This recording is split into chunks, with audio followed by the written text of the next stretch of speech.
Welcome back to my channel. September 2 இந்த 3 இந்த 2 நாள் வந்து உங்களுக்கான எந்த ஒரு கவுன்சிலிங் ப்ராசஸ் நடக்காது.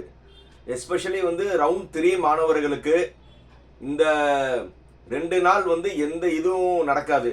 இந்த செப்டம்பர் 2 செப்டம்பர் 3 இந்த 2 நாளில் வந்து என்னென்ன ப்ராசஸ் ஆக்சுவல் டோட்டில் நடக்கும்னா, ஏற்கனவே நம்ம சொன்ன மாதிரி ரவுண்ட் 3ல அக்செப்ட் அண்ட் ஜாயின் கொடுத்தவங்க காலேஜில் ஜாயின்ட் ஆகிருக்கணும். அதே மாதிரி அக்செப்ட் அண்ட் அப்போர்டு கொடுத்தவங்க வந்து டிஎஃப்சி சென்டர் போயிருந்துருக்கணும்.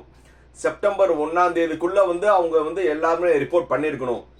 இன்கேஸ் வந்து ரிப்போர்ட் பண்ணலை, காலேஜுக்கும் போய் ரிப்போர்ட் பண்ணலை, டிஎஃப்சி சென்டர்லேயும் போய் ரிப்போர்ட் பண்ணலைன்னா அவங்க நேம் வந்து இந்த கவுன்சிலிங் ப்ராசஸ்லேருந்து ரிமூவ் ஆயிரும்.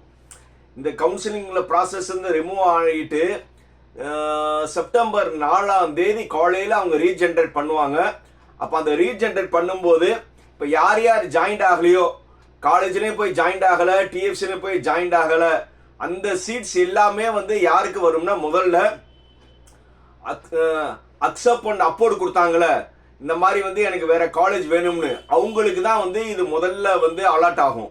அதே மாதிரி வந்து முதல்லனா அவங்க அதே நேரத்தில் வந்து டிக்ளைன்ட் அப்போர்டு, இந்த பேசிஸ் யார் யார் வந்து அப்போர்டு மூவ்மெண்ட் கொடுத்துருக்காங்களோ அவங்க எல்லாத்துக்கும் ஒரே நேரத்தில் ஜென்ரேட் ஆகும் based on their cut off and community.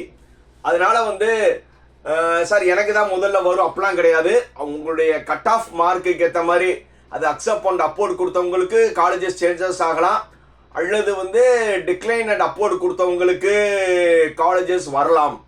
So இது 2 ப்ராசஸுமே வந்து செப்டம்பர் 4ஆம் தேதி காலையில் எல்லாத்துக்கும் ஜென்ரேட் ஆயிரும். இது ஜென்ரேட் ஆன பிறகு வந்து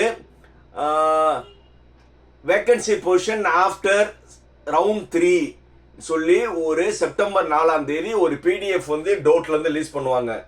என்னது வேக்கன்சி பொசிஷன் ஆஃப்டர் ரவுண்ட் 3ன்னு. இந்த ரவுண்ட் 3க்கு வேக்கன்சி லிஸ்ட் பார்த்த பிறகு தான் நீங்கள் எல்லாருமே என்ன செய்யலாம்னா சப்ளிமெண்டரி கவுன்சிலிங்கில் வந்து அப்ளை பண்ணலாம். செப்டம்பர் 4ஆம் தேதி வந்து உங்களுக்கு வேக்கன்சி பொசிஷன் வரும். பட் என்னைய பொறுத்தவரை வந்து சப்ளிமெண்ட்ரிக்கு வந்து அதிகமான பெரிய பெரிய காலேஜில் வந்து நார்மல் கேட்டகரி ஓசி, பிசி, பிசிஎம், எம்பிசிலலாம் ஒரு சீட்ஸ் வந்து பெரிய பெரிய காலேஜில் இருக்கிறக்கான சாத்தியக்கூறுகள் கம்மி. அதே மாதிரி வந்து அடுத்தது லோயர் அண்டு மிட் லெவல் காலேஜில் வந்து அங்கே ஒன்று இங்கே ஒன்று சீட்டுகள் இருக்க வாய்ப்புகள் இருக்குது. அண்டு கொஞ்சம் லோயர் காலேஜஸில் எல்லா குரூப்பும் கிடைக்க வாய்ப்புகள் இருக்குது. ஆனால் நிறையா பேர் வந்து எனக்கு ஃபோன் பண்ணி வந்து ரவுண்ட் 1 எனக்கு வந்து பிடிக்காத, அதாவது பெரிய காலேஜ் ஃபார் எக்ஸாம்பிள் வந்து இன்னைக்கு கூட ஒருத்தவங்க ஃபோன் பண்ணி, சார் எனக்கு பிஹெச்டி ஐடெக்கில் வந்து ட்ரிபிள் கிடச்சிருக்கு, கம்ப்யூட்டர் சயின்ஸ் வந்து சப்ளிமெண்ட்ரியில் வந்து கம்ப்யூட்டர் சயின்ஸ் எடுக்கலாமான்னு கேட்டாங்க. பட் வந்து பிஹெச்டி ஐடெக் மாதிரி ஒரு காலேஜில் ட்ரிபிள்இயை விட்டுட்டு ஒரு சப்ளிமெண்ட்ரியில் ஒரு லோயர் காலேஜில் வந்து நீங்கள் ஐடியோ கம்ப்யூட்டர் சயின்ஸ் எடுத்தாலும் அது சரியான முடிவு கிடையாது. ஏன்னா பெரிய காலேஜில் நீங்கள் எந்த குரூப் படித்தாலும் உங்களுக்கு நல்ல பிளேஸ்மெண்ட் வந்துடும். அந்த மாதிரி யாரும் வந்து சப்ளிமெண்ட்ரியில் வந்து ஒரு தவறான எண்ணத்தில் வந்து அந்த காலேஜில் இருந்து பெரிய காலேஜஸில் ஆல்மோஸ்ட் பெரிய காலேஜ்னால் என்ன சொல்கிறேன்னா, ரேங்கிங்கில் வந்து போன வருஷம் அட்மிஷனில் 150 ரேங்க் வரை இருக்கிற காலேஜஸ்லாம் விட்டுட்டு நீங்கள் வந்து லோயர் லெவல் காலேஜில் வந்து வேற பிடிச்ச கம்ப்யூட்டர் குரூப் வர்றது வந்து சரியான முடிவு கிடையாது. அட் தி சேம் டைம் வந்து 7.5 ஸ்டூடெண்ட்ஸ்னா நீங்கள் வந்து என்ன செய்யலாம், உங்களுக்கு நல்ல காலேஜ் கிடைக்காதவங்க வந்து நீங்கள் ஜென்ரல் கேட்டகரியில் வந்து நீங்கள் சீட்டு எடுத்து முடிஞ்ச வரை ஃபர்ஸ்ட் கிராஜுவேட் பிஎம்எஸ் யூஸ் பண்ணி ஜென்ரலில் வந்து நீங்கள் எடுக்கிறது ரொம்ப நல்லது. ஸோ இந்த சப்ளிமெண்ட்ரி வந்து யாரும் வந்து ஒரு தவறான முடிவு யார்னா ரவுண்ட் 1 ரவுண்ட் 2ல ஒரு நல்ல காலேஜில் கொஞ்சம் வந்து பிடிக்காத பிரான்ச் கிடைச்சிருச்சு, அதாவது எலக்ட்ரிக்கல் கிடைச்சிருச்சு, மெக்கானிக்கல் கிடைச்சிருச்சு, கெமிக்கல் கிடைச்சிருச்சு, இந்த மாதிரி ஒரு பெரிய காலேஜில் கிடைச்சி கம்ப்யூட்டர் சயின்ஸ்க்காக வந்து நீங்கள் வந்து சப்ளிமெண்ட்ரியில் வந்து ஒரு சுமாரான காலேஜ் எடுக்கிறது வந்து ஒரு நல்ல முடிவு கிடையாது. உங்களுக்கு கிடைச்சிருக்க காலேஜே நல்ல college. At the same time வந்து இப்போ ரவுண்ட் 3ல வந்து நிறைய பேத்துக்கு வந்து நினைச்ச காலேஜ் நினைச்ச குரூப் கிடைக்கலன்னு ஃபீல் பண்ணுறாங்க.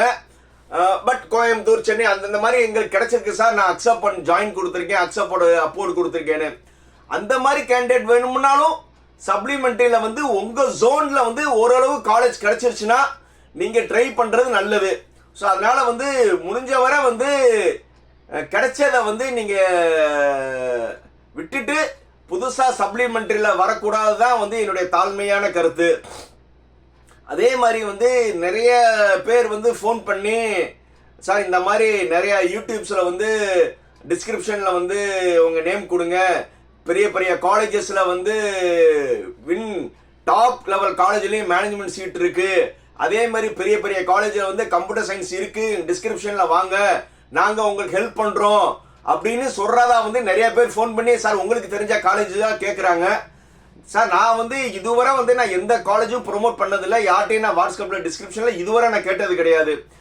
ஏன்னா நீங்கள் ஏற்கனவே ஒரு காலேஜ் கிடச்சிருச்சு, உங்களுக்கு ரவுண்ட் 1 ரவுண்ட் 2 ரவுண்ட் 3 உங்களுக்கு காலேஜ் கிடச்சிருச்சு. இதுக்கு மேலே வந்து உங்களுக்கு சப்ளிமெண்ட்ரியில் ஒரு நல்ல காலேஜ் கிடைக்காது. ஸோ அதனால வந்து இந்த தவறான முடிவு எடுக்காதீங்க. அதே மாதிரி வந்து ஒரு குரூப்புக்காக வந்து நீங்கள் காலேஜே காம்ப்ரமைஸ் பண்ணாதீங்க. எது இருந்தாலும் வந்து நல்லா யூஸ் பண்ணுங்க, நல்லா நீங்கள் சிந்திச்சு யூஸ் பண்ணுங்க, அன்னப்பறவை மாதிரி இருங்க. அதாவது உங்களை வந்து மணி மைண்டடாக நிறைய பேர் வந்து மேனேஜ்மெண்ட் சீட்டுக்கு வாங்க, நாங்கள் வந்து உங்களுக்கு ஹெல்ப் பண்ணுறோம், எங்கள் டிஸ்கிரிப்ஷனில் வந்து உங்களை டீட்டெயில் கொடுங்க, நாங்கள் ஹெல்ப் பண்ணுறோம், நாங்கள் வந்து அட்டானமஸ் காலேஜில் வந்து உங்களுக்கு டொனேஷன் இல்லாமல் வாங்கி தரோம்னு சொல்கிறவங்க ரொம்ப 3rd கிரேட் காலேஜஸாக தான் இருக்கும். அந்த மாதிரி காலேஜில் போய் வந்து அவங்களோட மாய வழியிலையும் விழுகாதீங்க. அதே மாதிரி வந்து எல்லாருமே வந்து எஜுகேஷன் யூடியூபராக இருந்துட்டு ஹெல்ப் பண்ணுறது நல்லது, அதனால நல்லது தான். பட் அதே நேரத்தில் வந்து ஒரு காலேஜில் சேர்த்து விட்டால் கமிஷன் கிடைக்கிறதுக்காக நீங்கள் வந்து ஒரு மாணவிகளோட வாழ்க்கையை வந்து உங்களுடைய கமிஷன் ஆசைக்காக வந்து நீங்கள் வந்து தவறான கைட் பண்ணாதீங்க. அவங்க ஏற்கனவே ஒரு நல்ல காலேஜ் எடுத்துருந்தோன்னா அதே காலேஜ் ரிட்டர்ன் ஆகணும். அதை விட்டுட்டு நீங்கள் உங்களுக்கு ஃபீஸ் கட்ட முடியலையா நாங்கள் சேர்த்து வரோம்னு சொல்லி அந்த மாதிரி வந்து ஒரு தவறான வழிகாட்டி பண்ண மாட்டீங்கன்னு நான் எல்லா என்னுடைய சக யூடியூபர்ஸில் நினைக்கிறேன். ஏன்னா நம்ம வந்து ஒரு கல்வியை வந்து கிராமத்தில் தெரியாதவங்களுக்கு உதவ தான் வந்திருக்கோம். பட் அவங்களுடைய அறியாமையை வந்து நம்மளுடைய சம்பாத்தியத்தை பண்ணோம்னா இன்னைக்கு நம்ம சம்பாதிக்கலாம். ஆனால் அதுக்கான அவங்களுடைய காலேஜ் சேர்ந்த பிறகு ஒரு தவறான காலேஜில் சேர்ந்த பிறகு அவங்களுடைய வயிற்றுச்சல் அவங்க ஒரு சபிச்சாங்கன்னா அந்த இது நல்லா இருக்காது. அதனால வந்து சேவை பண்ணுங்க, சேவையாகவே பண்ணுங்க, புரியுதா? சேவை வந்து எல்லாருமே யூடியூபர்ஸில் பண்ணுறீங்க, அது சேவையாக இருக்கிறவர் நல்லது. அந்த சேவையை வந்து நீங்கள் பணமாக மாற்றணும்னு நினச்சிங்கன்னா இன்னைக்கு வந்து அந்த பணம் வந்து உங்களுக்கு வரலாம். ஆனால் அதுக்கான ஒரு தவறான கல்லூரியில் அவங்க சேர்ந்துட்டு அவங்க வந்து மனதளவில் வந்து அவங்கள வந்து உங்களை எதாவது சொன்னாங்கன்னா கண்டிப்பாக வந்து அந்த ஒரு இது நம்மளுக்கு வேணாம் மை ஃப்ரெண்ட்ஸ், புரியுதா? இது எல்லாம் புரிஞ்சுக்கிருவீங்க. பட் ஒரு நல்ல காலேஜில் வந்து உண்மையிலே ஜென்யூன் காலேஜில் வந்து நீங்கள் சேர்த்து விடுறீங்கன்னா வெல் அண்ட் குட், புரியுதா? ஒரு அட்டானமஸ் காலேஜில் உண்மையிலே நல்ல ஒரு ரேங்கிங்கில் இருக்கிற காலேஜ் அந்த மாதிரி நீங்கள் சர்வீஸ் பண்ணுச்சுன்னா நான் வந்து ஐ அப்ரிஷியேட் யூ. பட் கொஞ்சம் வந்து லோயர் லெவல் காலேஜில் வந்து அவங்கள வந்து பயணம் அவங்கள மிஸ் கைட் பண்ணாதீங்க. இது என்னுடைய humble request for my friends. Okay, 4ஆம் தேதி செப்டம்பர் 4ஆம் தேதி வி ஆர் எக்ஸ்பெக்டிங் ரவுண்ட் 3ஓட வேக்கன்சி லிஸ்ட் அண்டு சப்ளிமெண்ட்ரிக்கான எந்தெந்த காலேஜ் இருக்கும்னு நம்ம அனலைஸ் பண்ணிடலாம். ரைட், என்ன அது எப்போவும் சொல்கிற மாதிரி தான். மீண்டும் அடுத்த வீடியோ சந்திக்கும் வரை லைக், கமெண்ட், ஷேர், சப்ஸ்கிரைப்.